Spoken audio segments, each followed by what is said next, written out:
Salam sejahtera, terima kasih karena bersama dengan saya di Nazlin Unity Channel. Setiausaha Agung PAS jangan menipu, kata Muhammad Hadi dalam Harapan Daily. Semalam 12 Januari 2025, Setiausaha Agung PAS telah menulis kenyataan media yang panjang bertele-tele mempertikaikan penjelasan Perdana Menteri yang ke-10 Anwar Ibrahim mengenai isu titah edendum berkait dengan pengampunan Datuk Seri Najib Razak. Kenyataan media sepanjang 4 muka surat dengan 21 perenggan itu ada memetik 2 kes mahkamah yang menjadi duluan dalam kes pengampunan diraja. Kata beliau dalam pendedahan ini, dalam Setiausaha Agung PAS yang juga ahli Parlimen Kota Bahru telah memetik alasan penghakiman dari kedua-dua kes itu kononnya, mahkamah telah memutuskan bahawa lembaga pengampunan hanyalah badan penasihat dan agung tidak wajib mengikut nasihat tersebut semasa melaksanakan kuasa pengampunan bawah perkara 42 Perlembagaan Persekutuan. Merujuk kepada penghakiman asal kedua-dua kes tersebut, ungkapan agung tidak wajib mengikut nasihat lembaga pengampunan adalah tidak wujud dan hanya rekaan Setiausaha Agung PAS sahaja. Diperturunkan di sini penghakiman asal dalam bahasa Inggeris dalam kes Sim Ki Chon yang kemudiannya diikuti oleh kes Karpal Singh. Bandingkanlah dengan apa yang diterjemahkan secara curang oleh Setiausaha Agung PAS yang juga seorang peguam. Terjemahan bebas, lembaga pengampunan hanyalah badan penasihat dan tidak membuat sebarang keputusan, tetapi hanya menasihatkan agung untuk tujuan baginda menjalankan kuasa pengampunan baginda di bawah perkara 42 Perlembagaan Persekutuan.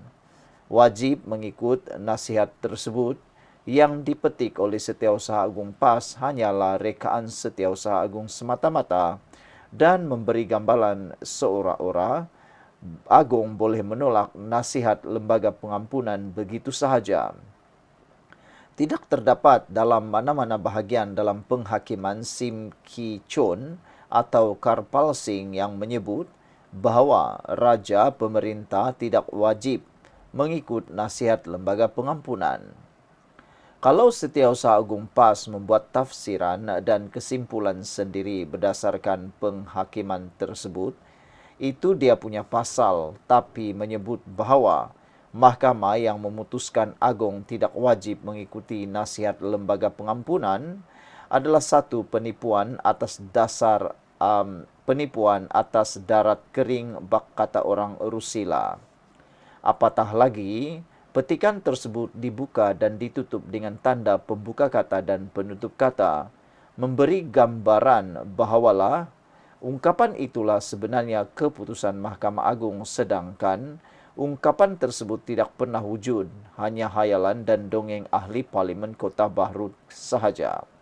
Kalau nak takwil kononnya disebabkan lembaga pengampunan hanya menasihat, maka agung tidak wajib mengikut nasihat lembaga pengampunan.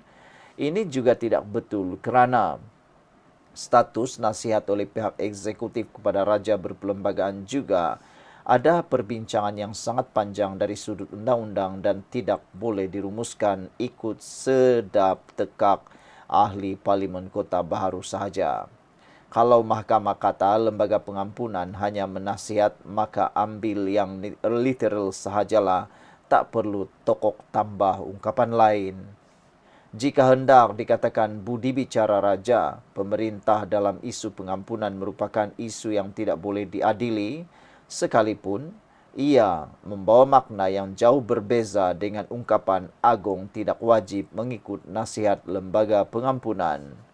Ternyata Setiausaha Agung PAS hanya mereka-reka alasan penghakiman yang tidak wujud dan membuat kesimpulan untuk menyedapkan cerita dan naratif sendiri.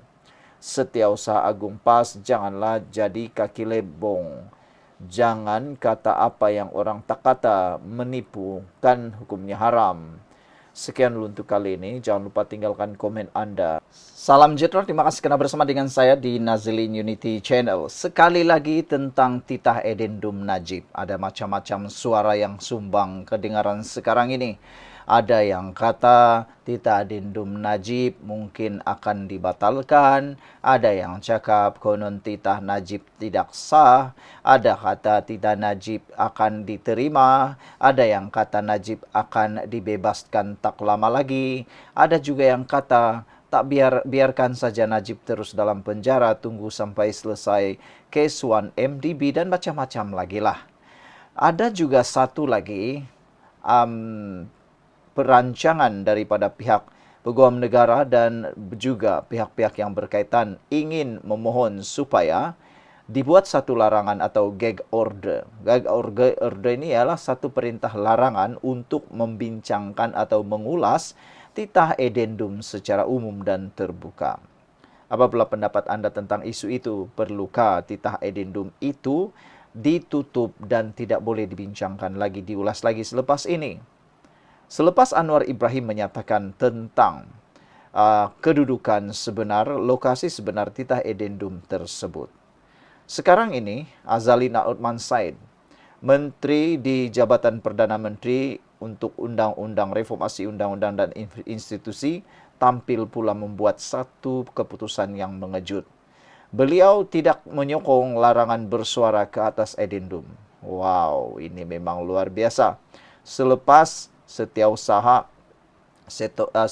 politik Azalina Othman Said telah membuat satu laporan atas dakwaan Azalina dituduh bersubhat menyembunyikan titah edendum itu. Menteri di wilayah persekutuan juga telah pun membuat laporan polis melalui setiausaha politiknya kerana juga dikatakan menyorokkan titah edendum itu. Satu siasatan telah pun dilakukan terhadap Khairi Jamaluddin. Dan ini pula tindakan Azalina Othman Said. Beliau tidak menyokong larangan bersuara ke atas titah edendum. Menteri Undang-Undang berkata secara pribadi, permohonan larangan itu tidak patut dibuat, mengambil kira ia telah menjadi domain awam. Menteri di Jabatan Perdana Menteri Undang-Undang dan Reformasi Institusi Azalina Othman Said berkata, secara pribadi menentang permohonan larangan bersuara dibuat Jabatan Peguam Negara bagi menghalang orang ramai membincangkan titah edendum Najib yang membolehkannya menjalani baki pemenjaraan bawah tahanan rumah. Katanya, beliau berpandangan larangan bersuara itu tidak patut dikenakan memandangkan perkara itu sudah menjadi domain awam dan kemungkinan akan dibincang dalam sidang Dewan Rakyat bulan depan. Namun beliau mengakui Jabatan Peguam Negara mempunyai alasan tersendiri untuk memohon larangan tersebut dan menekankan kehakiman dibenarkan bertindak bebas dalam hal berkenan. Untuk berlaku adil, saya fikir Jabatan Peguam Negara mempunyai alasan undang-undang sendiri dan mereka memfailkan permohonan rasmi larangan bersuara. Jadi, biarlah mahkamah buat keputusan, kata Azalina Othman Said. Azalina juga menolak kenyataan Setiausaha Agung PAS Taqiyuddin Hasan mendakwa penjelasan Perdana Menteri Anwar Ibrahim berkait tindakan Peguam Negara mendedahkan kerajaan kepada konflik undang-undang dan perlembagaan.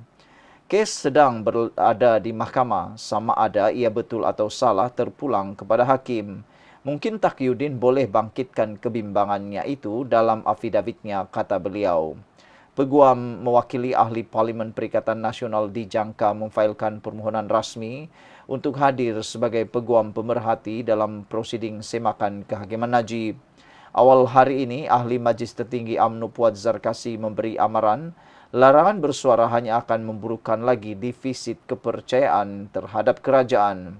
Katanya wajar bagi Jabatan Peguam Negara membatalkan permohonan larangan itu sambil mendakwa ia akan memberi isyarat kerajaan ada banyak lagi rahsia yang mahu disorokkan. Sebelum ini, Muda turut mengkritik kerajaan memohon larangan bersuara dengan menyatakan Putrajaya tidak patut mengekang kebebasan bersuara berkait perkara itu. Sekian dulu untuk kali ini. Jangan lupa tinggalkan komen Anda.